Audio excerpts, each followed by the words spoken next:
Halo, jumpa lagi dengan saya di channel Supripedia. Apa kabar ibunda dan pemirsa sekalian? Semoga dalam keadaan baik tentunya. Ada banyak penyakit yang dapat menyerang anak, baik penyakit infeksi maupun non-infeksi. Dan kesempatan baik ini saya akan menyampaikan satu topik yang sering dijumpai sehari-hari, yaitu mengenai TBC pada anak. TBC atau tuberkulosis merupakan salah satu penyakit infeksi yang paling mengkhawatirkan.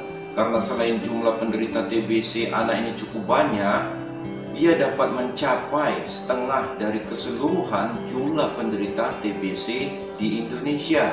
Diperkirakan saat ini ada lebih dari 500.000 penderita TBC anak. Penyakit ini juga dapat menyerang ke seluruh organ termasuk selaput otak yang dapat menimbulkan kematian dan juga dapat menyebabkan gagal tumbuh atau stunting. Terus bagaimanakah tips penanganan TBC pada anak ini? Untuk mengetahui caranya, tetaplah di channel ini dan jangan lupa subscribe. Ibunda dan pemirsa sekalian, mungkin ibunda pernah bertanya dalam hati karena rasa khawatir, apakah anak saya terkena TBC ya? Bagi kita yang tinggal di Indonesia, pertanyaan tersebut sangatlah wajar mengingat penyakit tuberkulosis masih merupakan penyakit endemis atau kasusnya selalu ada di Indonesia. Tuberkulosis ini merupakan penyakit menular yang disebabkan oleh kuman Mycobacterium tuberculosis. Adapun faktor risiko menderita tuberkulosis ini dapat dibedakan antara faktor risiko infeksi TB dan faktor risiko sakit TB. Risiko infeksi TB tergantung pada lamanya terpajan, kedekatan dengan kasus TB, dan beban kuman pada sumber kasus. Sedangkan resiko untuk sakit TB antara lain umur kurang dari 5 tahun atau balita, keadaan malnutrisi, adanya infeksi TB yang baru, serta sistem imun yang menurun seperti pada penderita HIV. Penyakit TB ini ditularkan oleh orang dewasa yang menderita TB aktif melalui percikan dahak yang keluar saat batuk, saat bicara, saat bersin atau bernyanyi. Percikan dahak yang mengandung kuman TB ini bila terhirup dan masuk ke paru-paru akan menyebabkan timbulnya infeksi TB. Penyakit ini paling sering menyerang paru, namun dapat juga menyerang hampir semua organ tubuh. Jadi penyakit TB ini dapat menyerang tulang, selaput otak, kelenjar getah bening, mata, ginjal, kemudian jantung, kemudian hati, kemudian usus, serta juga dapat menyerang kulit. Tidak hanya dialami oleh orang dewasa saja penyakit ini, ia juga dapat menyerang anak-anak dan balita. Bahkan penyakit TB ini dapat ditularkan kepada bayi baru lahir oleh ibu hamil yang menderita TBC saat melahirkan bayinya. Penegakan diagnosa pasien anak lebih sulit dibandingkan orang dewasa, sebab gejala yang timbul berbeda dan tidak khas seperti yang dialami oleh orang dewasa. Kalau pada orang dewasa, seperti yang kita ketahui bersama, gejala utamanya adalah batuk lebih dari 2 minggu, sedangkan pada anak berbeda. Terus kapan kita harus curiga bahwa anak ibunda menderita atau tertular TBC? Jawabnya yaitu bila didapatkan beberapa gejala, misalnya ada demam lama lebih dari 2 minggu atau demam berulang. Umumnya demamnya itu tidak tinggi, kemudian nafsu makan yang turun dan berat badan yang turun atau tidak naik dalam 2 bulan berturut-turut, kemudian batuk yang menetap atau memburuk lebih dari 3 minggu. Selain itu anak tampak lesu dan tidak kelihatan seaktif biasanya, dan teraba benjolan di leher, umumnya lebih dari 1. Kemudian ada riwayat kontak erat dengan penderita TB paru aktif. Selain gejala yang bersifat umum di atas, dapat juga dijumpai gejala yang bersifat khusus, yaitu benjolan di tulang belakang, kemudian ada kejang dan penurunan kesadaran, kemudian dijumpai perut yang membengkak, ini dijumpai pada TB usus. Kemudian juga penyakit ini tidak satu pun gejalanya itu spesifik sebagai gejala TB, karena penyakit kronik juga dapat memiliki gejala seperti itu. Jadi oleh karena itu, jika buah hati Bunda menunjukkan gejala seperti tersebut di atas, segeralah bawa untuk konsultasi ke dokter untuk dipastikan melalui beberapa pemeriksaan penunjang. Berbeda dengan TB dewasa, di mana pemeriksaan kuman pada dahak merupakan pemeriksaan utama pada orang dewasa, sedangkan pada anak pemeriksaan uji tuberkulin merupakan pemeriksaan yang utama. Jadi sebelum anak dikatakan menderita TB, harus kita lakukan dulu pemeriksaan yang membuktikan bahwa anak tersebut telah terinfeksi TB, yaitu melalui uji tuberkulin. Karena tidak mungkin seorang dapat menjadi sakit tanpa terjadi infeksi sebelumnya. Uji tuberkulin ini merupakan pemeriksaan dengan cara menyuntikkan larutan tuberkulin atau protein kuman TBC tersebut di bawah kulit. Hasil tes dapat dibaca antara 3 hari. Jika timbul benjolan pada bekas suntikan dengan ukuran 10 mm, maka dapat dikatakan hasil tes tuberkulin tersebut positif.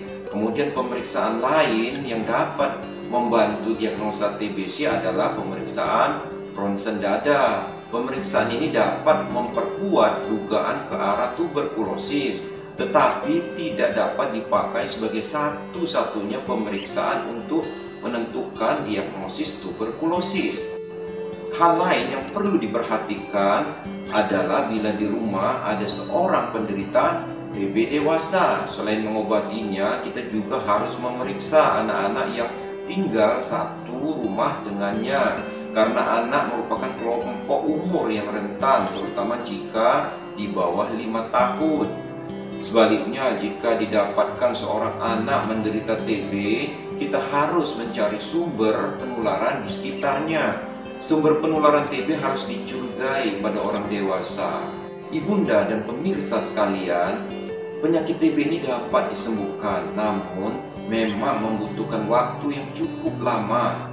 Lama pengobatan tergantung berat dan ringannya penyakit, berkisar antara 6-12 bulan.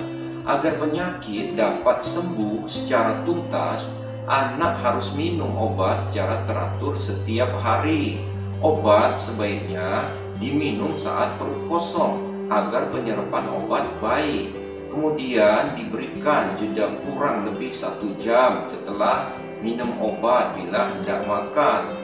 Pengobatan TB diberikan dalam bentuk kombinasi 3-4 macam obat. Hal ini dilakukan untuk membunuh kuman semaksimal mungkin dan untuk mencegah timbulnya kuman yang kebal terhadap obat. Kemudian pemberian obat dapat diberikan dalam bentuk kombinasi beberapa obat tunggal, atau untuk mempermudah pemberian dapat juga diberikan dalam bentuk kombinasi dosis tetap. Obat kombinasi dosis tetap ini adalah obat yang berbentuk 1 tablet namun mengandung 3-4 macam obat. Obat dalam bentuk ini diberikan dengan cara dilarutkan dalam air atau dikunyah. Selain itu, minum obat TB ini harus secara teratur dan perlu diperhatikan juga faktor nutrisi yang cukup dan seimbang. Kemudian lingkungan rumah yang bersih dengan ventilasi dan pencahayaan yang baik. Kemudian dilakukan imunisasi BCG saat bayi. Keberhasilan pengobatan TBC ini dapat diamati dengan memonitor perbaikan gejala penyakitnya, seperti adanya peningkatan berat badan, kemudian demam yang menghilang, kemudian batuk menghilang, serta pembesaran kelenjar getah bening itu mengecil dan gejala lainnya juga hilang.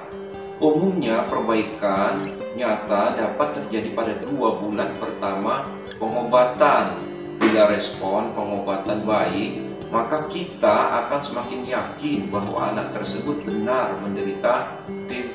Namun jika tidak ada perbaikan yang nyata, setelah 2 bulan pengobatan perlu dilakukan evaluasi lebih lanjut apakah anak ini menderita TB atau TB dengan kebal obat.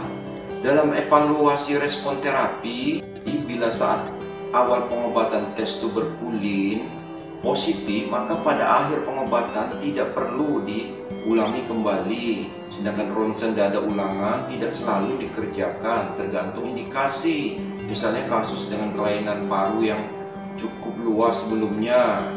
Kemudian perlu juga kita ketahui pencegahan dari penyakit tuberkulosis ini itu dapat dilakukan dengan melakukan imunisasi BCG karena dapat meningkatkan daya tahan tubuh terhadap infeksi tuberkulosis. Kemudian perbaikan lingkungan dengan mencari sumber penularannya. Kemudian makanan yang bergizi karena anak yang gizinya kurang akan lebih mudah terinfeksi kuman tuberkulosis. Kemudian dilakukan profilaksis primer untuk anak yang belum pernah terinfeksi kuman tuberkulosis dengan tujuan untuk mencegah anak dengan kontak tuberkulosis dan uji tuberkulin negatif. Sedangkan profilaksis sekunder ini untuk anak yang sudah terinfeksi kuman tuberkulosis diberikan dengan tujuan mencegah berkembangnya infeksi menjadi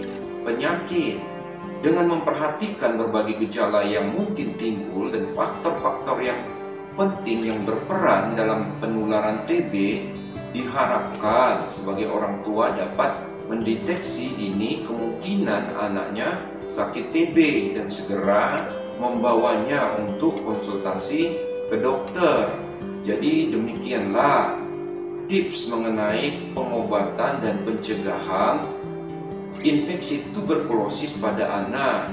Semoga kiranya dapat bermanfaat bagi ibunda dan pemirsa sekalian. Dan untuk keberlanjutan program ini jangan lupa subscribe dan like. Dan jika ada pertanyaan silahkan isi di kolom komentar. Sekian dan terima kasih serta salam sehat.